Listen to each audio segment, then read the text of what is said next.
Assalamualaikum warahmatullahi wabarakatuh. Perkenalkan, nama saya Alvia Eriani dengan NIM 1805110992, Prodi Pendidikan Sejarah Fakultas Keguruan dan Ilmu Pendidikan, mahasiswi Universitas Riau. Assalamualaikum warahmatullahi wabarakatuh. Selamat pagi anak-anak. Gimana kabarnya? Semoga kita dalam lindungan Allah Subhanahu wa Ta'ala. Baiklah, sebelum kita memasuki proses belajar, kita akan berdoa dulu. Silakan yang memandu doa. Baiklah, setelah berdoa, kita akan mengabsen satu persatu siswa siapa yang belum hadir. Baiklah anak-anak, sekarang kita absen dulu siapa yang belum hadir. Baiklah, jika sudah selesai di absen, maka kita akan memasuki proses pembelajaran. Kita akan belajar tentang proses masuknya dan berkembangnya agama dan kebudayaan Islam di Indonesia. Ayo, siapa yang sudah tahu tentang agama Islam? Baiklah, di sini Ibu akan menjelaskan tentang agama Islam. Agama Islam lahir di Mekah, Arab Saudi. Agama ini diyakini sebagai agama yang diwahyukan oleh Allah Subhanahu wa Ta'ala kepada umat manusia melalui utusannya, yaitu Nabi Muhammad SAW, yang mana ia lahir pada tahun 570 Masehi. Sejak umur 7 tahun, ia rela menjadi yatim piatu dan diasuh oleh kakeknya yang bernama Abdullah Muttalib dan selanjutnya oleh pamannya Abu Talib. Sejak usia 12 tahun, ia sering mengikuti dan membantu pamannya berdagang, dan pada usia 25 tahun ia menikahi seorang wanita, yaitu yang bernama Khadijah. Baiklah, selanjutnya teori-teori tentang masuknya agama Islam di Indonesia. Ada yang tahu teori-teori masuknya Islam ke Indonesia? Baik, Ibu akan menjelaskan teori yang pertama, yaitu teori Gujarat. Baiklah, yang mana teori ini yang didukung oleh Snow Horjet dan Suhedhem Fleke. Ia masuk ke Indonesia sekitar abad ke-13, dibawa oleh para pedagang Islam dari Gujarat, India. Ada dua bukti untuk mendukung teori ini. Yang pertama, batu nisan Sultan Malik Al-Saleh, Sultan Samudra Pasai, yang meninggal pada tahun 1297, yang bercorak Gujarat, India. Yang kedua, tulisan Marco Polo, pedagang dari Venesia, yang menyatakan pernah singgah di Perla pada tahun 1992 dan mendapati banyak penduduknya beragama Islam serta peran pedagang Islam dalam penyebaran agama tersebut. Kemudian, teori yang kedua yaitu teori Mekah, yang mana teori ini didukung oleh Buya Hamka dan Jesse Van Leeuwen. Pengaruh Islam telah masuk ke Indonesia sekitar abad ke-7, dibawa langsung oleh para pedagang Arab. Buktinya adalah adanya pemukiman Islam tahun 674 di Baros, pantai sebelah barat Sumatera. Menyangga teori Gujarat, teori ini meyakini Islam yang berkembang di Samudra Pasai menganut mushaf Syafi'i, mushaf besar di Mesir dan Mekah pada masa itu. Sedangkan daerah Gujarat menganut mazhab Hanafi. Selain itu, Sultan-Sultan Pasai menggunakan gelar Al-Malik, gelar lazim dipakai di Mesir pada saat itu. Baiklah, yang ketiga adalah teori Persia, yang mana teori ini didukung oleh Hossein Jajadiningrat. Islam di Indonesia dibawa masuk oleh orang-orang Persia sekitar abad ke-13. Bukti untuk mendukung teori ini adalah adanya upacara Tabot, yaitu upacara memperingati meninggalnya Imam Husain bin Ali, cucu Nabi Muhammad.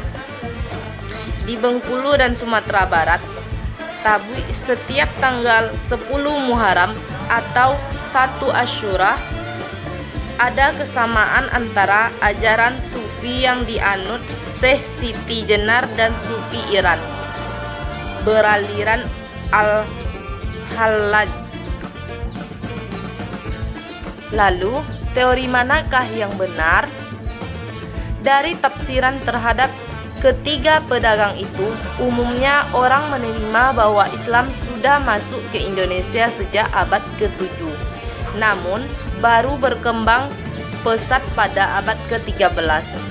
Sejalan dengan semakin mundurnya kerajaan-kerajaan bercorak Hindu-Buddha di Indonesia, serta semakin ramainya pedagang-pedagang Arab, Persia, dan Gujarat ke Indonesia.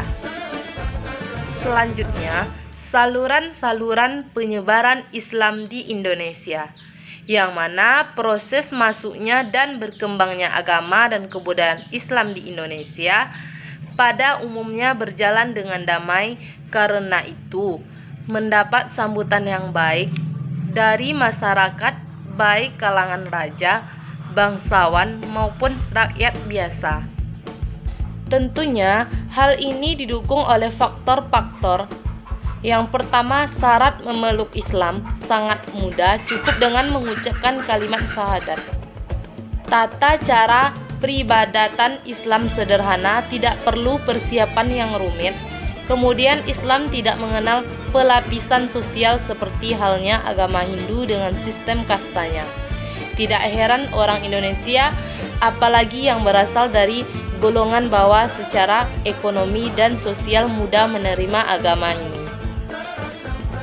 Penyebaran Islam yang berlangsung damai itu dapat terlihat pada cara-cara penyebarannya, yaitu melalui saluran perdagangan, perkawinan, pendidikan, ajaran tasawuf, dakwah, dan kesenian. Pedagang dan mubalik, wali, ahli tasawuf, guru agama, dan haji berperan penting dalam proses tersebut. Baiklah, saluran perdagangan yaitu metode penyebaran Islam yang paling kentara, bahkan dapat dikatakan sebagai saluran pertama dan utama penyebaran awal Islam. Kemudian yang kedua, saluran perkawinan. Saluran penyebaran Islam selanjutnya adalah melalui perkawinan. Perdagangan itu dan juga keluarganya menikah dengan perempuan pribumi, putra-putri para bangsawan atau adipati, dan bahkan dengan anggota keluarga kerajaan. Hal ini dampak positif terhadap perkembangan Islam, yang mana keluarga pedagang atau ulama itu mensyaratkan perempuan idamannya untuk mengucapkan kalimat syahadat terlebih dahulu. Anak-anak hasil pernikahan itu pun cenderung mengikuti agama Islam yang dianut oleh orang tuanya.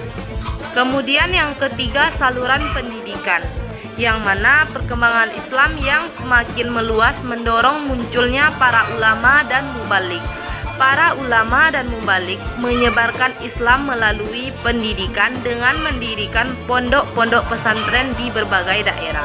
Dan yang keempat, saluran ajaran tasawuf, ajaran ketuhanan yang telah bercampur dengan mistis atau hal-hal yang bersifat magis.